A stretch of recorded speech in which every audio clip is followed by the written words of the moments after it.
Hi, my name is Rian Stewart, and I'm obsessed with horses. While this may sound like the beginning of an AA speech, I can assure you that it's not. It's my story, and I'm here to share it with you. So before I begin, I'd like to tell you a little bit about myself. I'm currently a junior here at Frisco High School. I am a single child. I have 3 cats that I love very much.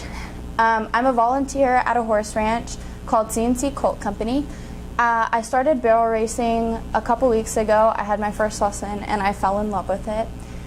I am on our school's dairy cattle judging team. I'm the president of Frisco FFA, and I like to spend my free time with my friends and around horses. So here's just a couple pictures.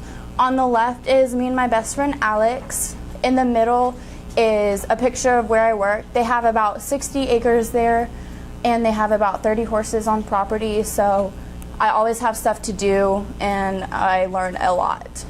The picture on the right is of me and my mom, and I can honestly say that I would not be the person I am today if it wasn't for my mom. She has supported me through everything and always encourages me to do whatever I want. The first step in my ISM journey was planning out my informational interviews. In total, I ended up having 6 informational interviews. My first interview was with Bob Dorn, and the main thing that was left with me after I had my interview with him was I asked him what the hardest part of his job was. And he said something along the lines of, women come into the industry and they try and take over my job, and they tell me how to train my horses, and they tell me how to run my barn and stuff like that. And I was just really kind of appalled that he would say that to me, considering the fact that I am a woman. But I guess he was just being honest. But in my eyes, I look at it like horses are their children, kind of. So if I was another parent, so to say, I wouldn't tell someone else how to parent their child or say that, oh my gosh, you're parenting wrong. You just don't do that. So I would never tell someone how to train their horse, because it's their horse, it's their responsibility, and maybe, like, yeah, you'll make mistakes, but you learn from your mistakes. My second interview was with Mary Hopper, and she has a barrel racing ranch, and she told me that barrel racing is kind of like the redneck sport in the equestrian world. She said that a lot of people come to her and say, like, oh, well, my horse can turn a trash can, so I obviously have a barrel horse. But there's so many more things that go into having a barrel horse or making a barrel horse actually good. Things such as carrying themselves correctly and making sure that they can whip their hind end around the barrel so that they can run faster and do better. And I just thought that was very, not only hilarious, but really interesting, because I had never thought about it that way. I had never thought that people would just come up to her assuming that they have a barrel horse just because that they can turn around a trash can. My third interview was with Punk Carter, and he trains cutting horses. And so I've never ridden a cutting horse, which is a horse that sorts cows in arenas. And so I have not had any experience with them. So I asked him what's the main difference of training cutting horses versus any other types of discipline. And he said that cutting horses are so well trained that basically a monkey could ride them. If you ever watch a cutting horse, the rider looks like they're not doing anything. The horse takes cues basically automatically, and it's really interesting to watch because they're so talented. And a lot of people want reject cutting horses just because they're so much cheaper than an actual cutting horse that is good at what he does, because they can cost up to like $25,000, and that's a lot of money for a horse whenever you can get a really good a well-trained horse that's maybe rejected out of the cutting world for $3,000. So I found that to be very insightful. My fourth interview was with Tiffany Williams, and one of my favorite questions to ask is, what type of horse breed do you prefer working with? And everyone that I interviewed said quarter horse except for Miss Williams, and she said thoroughbred. And so I was interested, so I asked her why. And she said that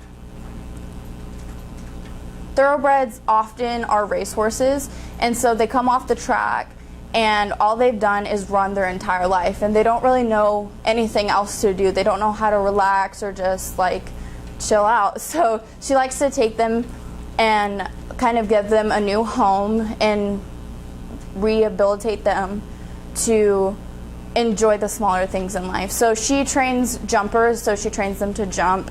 So it's still a discipline because thoroughbreds are energetic breeds, so they still have fun doing things, but they're not always go, go, go. She was the first person I asked to be my mentor, but unfortunately she declined. So that led me to my 5th interview, which was with Martin Campbell, and he was very interesting. Whenever I got to the property, there was like no one there, so I was like looking around the barn trying to find somebody, and so I ended up having to call him. And when he answered, he was like, "Oh, you're here? Okay, I'm coming out." And so like 10 minutes passed by, and I hear like an engine start up, and then I see this like little old man riding a lawnmower towards me, and I was like, what is going on? And like as he got closer, he was just like acted like it was the most natural thing in the world. He was like, "Come on." I was like, okay. And it's probably like the most interesting thing that's ever happened to me.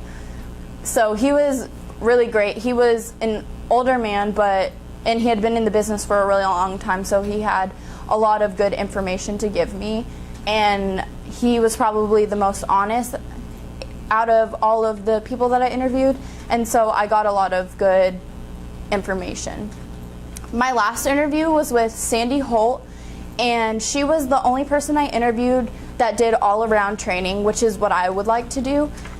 And so our interview went really well, and I really liked her. The property was amazing, and I just kind of fell in love with the place. And so she was the second person I asked to be my mentor, and unfortunately she also declined. But after all of these interviews, it made me realize that sometimes what you already have can be just as good as something new. So my mentor, his name is Chris Ruthven, and he is the owner of CNC Colt Company, which is where I volunteer. So I've been working with Chris for about 3 years now, and he is an amazing guy. He knows so many things about horses and has taught me so much in the 3 years that I've been there. He is originally from New Zealand, so at first it was really hard understanding him because he has a really, really thick accent. But now I can listen to him talk and like tell stories, and I laugh along, and my mom's like, "Ryan, what did he say?" I'm like, "Don't worry about it." So growing up, he was a jockey and also a professional bull rider. When he got older, he trained horses in New Zealand and then moved to Japan and trained horses there before finally coming to the United States and training horses here. And in his free time, he likes to watch golf or play golf and watch rugby. Anytime I'm at the ranch and I come inside to like get a drink or just like eat lunch or something, he's always like, if he's not working with horses, he's like sitting on the couch like screaming to a rugby game, because that's what in New Zealand, that's a really big sport for them. So he is so into that. So next, I am going to talk about my research that I've done so far this year. Starting this year in ISM, I wasn't quite sure about what the research meant and what I was supposed to be looking up.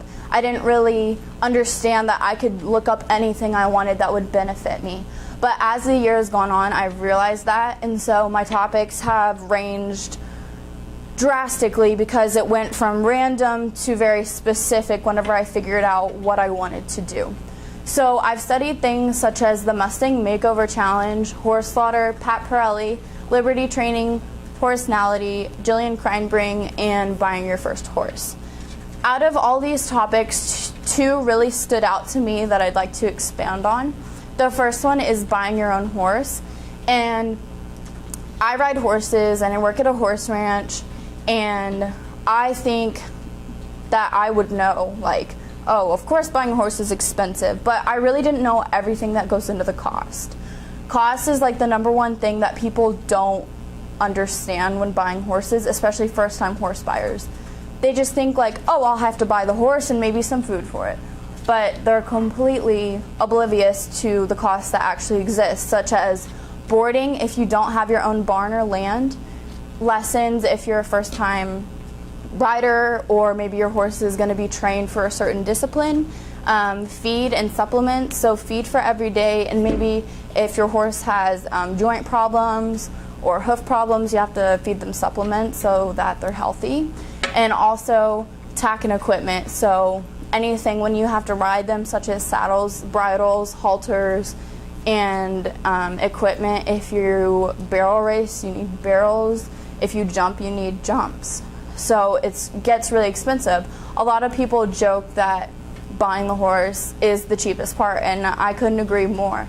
You can buy a horse for $3,000, but you're definitely not going to get boarding, lessons, feed, and tack for under $4,000 or $3,000. The next thing that the article talked about was size when buying a horse. And obviously size shouldn't be that important, but obviously a 6'2" man won't buy a pony because pony probably couldn't hold up his weight. So when buying horses, you want to look at a size that's not that you don't overpower them, but they don't overpower you. So you can still enjoy it and have fun. The next thing that I read that I had no idea how to pick out was picking breeds.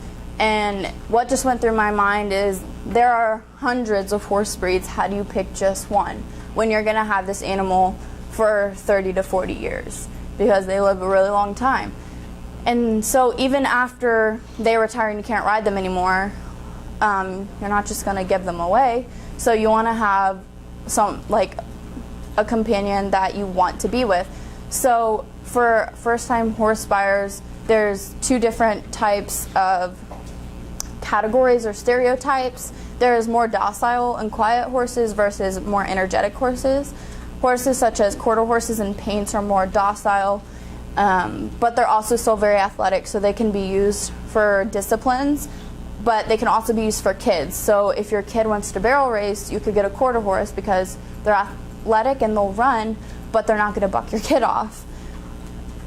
There are also more energetic breeds such as Arabians and thoroughbreds. So maybe if you want to train race horses, or maybe you have been riding and this is your first horse and you want a more upbeat horse, that could be for you. Gender is the last thing that they talked about, and gender shouldn't be the biggest deal when you think about it. The only thing that they said, that the article said, was not to buy a stallion, because stallions have so much testosterone that they can be really dangerous to work with, especially with first-time horse buyers. So they were focusing on geldings and mares, and geldings are male horses that have been castrated, so they don't have that testosterone in them. So they're very reliable and they're a lot less moody than mares, and mares are female horses. And since they go through heat cycles every month, they have a lot of hormones, so they tend to be moody a lot. But it shouldn't be a huge deciding factor if you have a perfect horse for you that's a girl, but you really wanted a boy. The next article that I read was over Liberty training, and I had never really heard of Liberty training before. I read this article, but I found it to be super intriguing. So it's basically 8 bonding exercises, or games as they're called in the article, and it's a lot of groundwork that helps you bond with your horse. So leading them around, or just sitting with them in the pasture, letting them get to know you. And it was created to help humans establish a better bond with their horses. And a lot of people will think, oh, well, that's mumbo jumbo. But I read a lot of stuff about it, and it seems to have a really good effect on the horses and their owners. And I also found out that this was a training method, and so that sparked my interest for my original work. For my original work, I wrote a 5-page analysis over 6 different training methods. The methods were Liberty, equine clicker training, 7-step safety system, Pirelli, habituation, and natural horsemanship. For my original work, my first step in the process was to find techniques to research. I had only heard about maybe 2 or 3 of these going into it, but nothing compared to what I know now. And so I found maybe 7 or 8, but after more research, 2 of them like either combined with the others or didn't make sense, so I just dropped them. So the second step was to find articles on those training techniques, and then I would read them. And after reading some of them, I realized that a lot had maybe inefficient